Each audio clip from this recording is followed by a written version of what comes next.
மூட நம்பிக்கையா இல்ல நம்ம மக்களோட மருத்துவமா இது அப்படின்னு தெரியல. நிறைய டயட் எல்லாம் இப்ப ஃபாலோ பண்ணப்படுது இல்லையா? இப்ப பிரண்டை துவையல் சாப்பிடுங்க, சீக்கிரமா எலும்பு சேர்ந்துரும். ஆட்டுக்கால் சூப்பு சாப்பிடுங்க. அந்த மாதிரி உங்களுக்கு ஏதாவது பர்சனல் ரெக்கமெண்டேஷன்ஸ் இருக்கா? நீங்க ஏதாவது சொல்லி அனுப்புவீங்களா பேஷண்ட்ஸ்ட்ட? இதுல ஒரு தவறே கிடையாது. அந்த காலத்துல அவங்க கண்டுபிடிச்சிருக்காங்க பிரண்டைலாம் யூஸ் பண்ணா சீக்கிரம் சேருது அப்படின்னு சொல்லிட்டு. ஸோ இப்போ scientific studies have also shown பிரண்டை அப்படின்றது இங்கிலீஷ்ல வந்து சிசஸ் குவாட்ராங்குலஸ்ன்ற அந்த ஒரு வீடு அது. அதில் வந்து அதனுடைய வேர்கள்லையும் அதனுடைய ஸ்டெம்ஸ்லையும் அனபாலிக் ஸ்டீராய்டு ப்ராப்பர்ட்டிஸ் இருக்குது.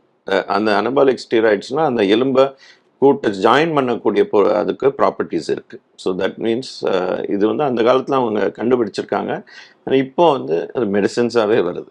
ஸோ மோர் கான்சென்ட்ரேட்டடாக மெடிசனாக வருது. ஸோ இது கரெக்டான விஷயந்தான். அவங்க சாப்பிடலாம். பட் அஃப்கோர்ஸ் நாங்கள் இப்போ மெடிசன் ஒரு சின்ன டேப்லெட்டில் அது கொடுத்துடலாம். ப்ராப்ளி அது அன்பாலட்டபிளாக இருக்கலாம். அவங்க சாப்பிட்றது ரொம்ப டேஸ்ட் ரொம்ப எப்படி இருக்கும், டேஸ்ட் இருக்குன்னு எனக்கு தெரியாது. பட் ஏதாவது கசப்பு இதெல்லாம் இருக்காங்க, கீழாநெல்லி அதெல்லாம் வந்து ரொம்ப கசப்பாக இருக்கும். அந்த மாதிரி இது டேஸ்ட் வந்து தெரியாத அளவுக்கு இப்போ மெடிசன்ஸும் அது மாதிரி அவைலபிளாக இருக்குது.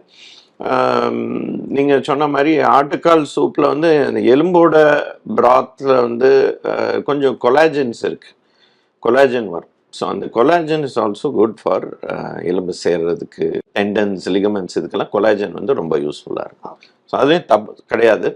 பட் என்ன டெய்லி ஒருத்தவங்க வாயில் வந்து ஆட்டுக்கால் சூப்பை கொடுக்கறது அண்ட் ஆல்ரெடி அவங்க நிறைய மருந்து மாத்திரைலாம் சாப்பிட்ருப்பாங்க, அவங்களுக்கு அல்சர் அதெல்லாம் வர்றதுக்கு வாய்ப்பு இருக்குது. ரொம்ப மசாலா அந்த கொழுப்புத்தனம் இதெல்லாம் இருக்கிறது வயதானவர்களுக்கும் அது செமிக்க முடியாது. ஸோ அதனால் தவறு கிடையாது, அது ஒரு அளவோடு செய்தல் நல்லது.